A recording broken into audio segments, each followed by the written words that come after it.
Natala, nag-sale siya ng ano, 349 na siya isa. So, kuha kami. Pambagahe siya. Ayan. Nag-sale sila. Ang dami, mga kape. Ito, kunin namin. So, alam nyo guys, ito, Toblerone na to. Sa Walmart, ang mahal, 11 ang isa. Pero ito dito is 9.99 lang siya, oh. Diba?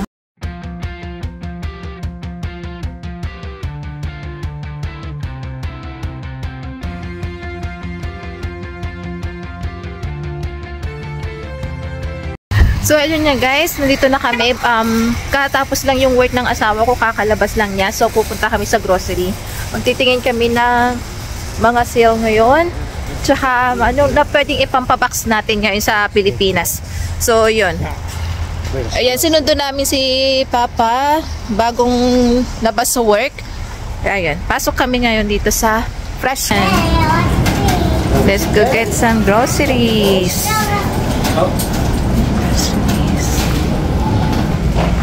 Hi. Hi, Mommy. Hello.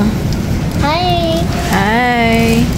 So, kuha sila ng grapes. Tinikman niya muna kung matamis o hindi para sigurado. Natala, nag-sale siya ng ano, 349 na siya isa. So, kuha kami. Pambagahe siya. Ayan. Nag-sale sila. Ang dami, mga kape. Ito, kunin namin. So, alam nyo guys, ito, Toblerone na to. Sa Walmart, ang mahal, 11 ang isa. Pero ito dito is 9.99 lang siya, oh. Diba? Kaya kukuha kami. Dagdag namin sa bagahe.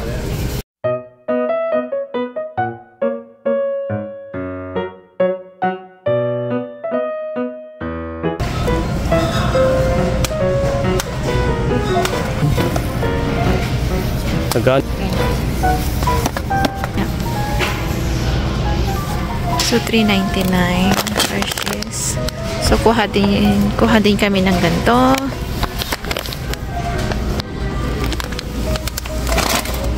So, yan. So guys, so lalaki. Mga chocolate. Lysol disinfectant. So, kukuha siguro kami dito. Kasi nag-sale siya, 3.49. Maganda to na ano para may disinfect dun sa bahay. Yan. Yeah, disinfectant wipes. Ito sasama natin sa box. Yeah. Magtatay. Naglalaro.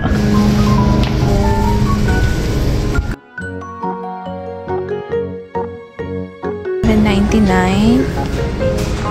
Yung isang box na ganito is $7.99.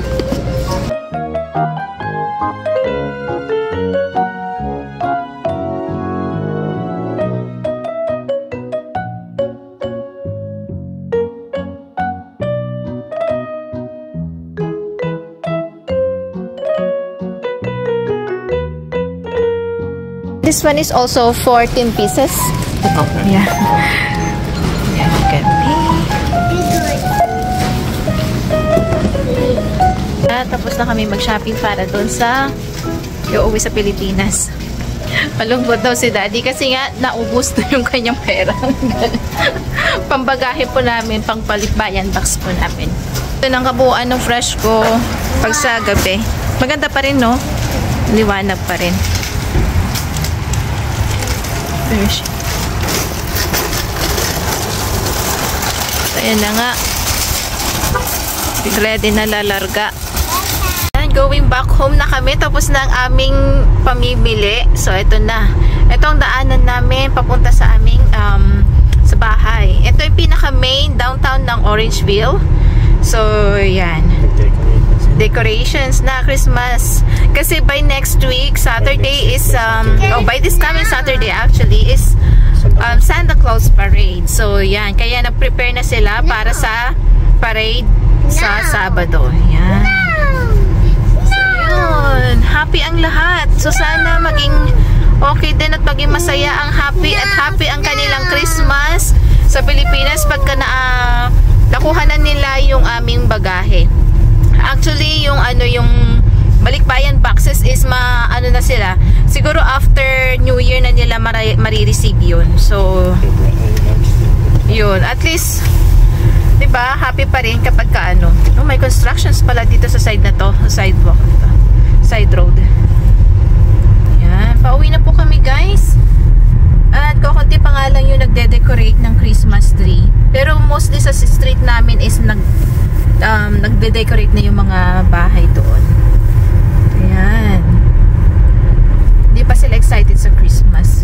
Mga kapitbahay namin. Excited. Oh, my baby said excited siya. Ito, nakarating na kami sa aming street. Ayan, meron kaming Pilipinong kapitbahay. Ayan yung bahay niya. Para malalaman mo talaga kung Pilipino yung kapitbahay mo kasi talaga mahilig sila mag-decorate ng Christmas lights. Pero ito naman, kasi lagi yan. Saka yun, ayan. Oh. Eh, sabi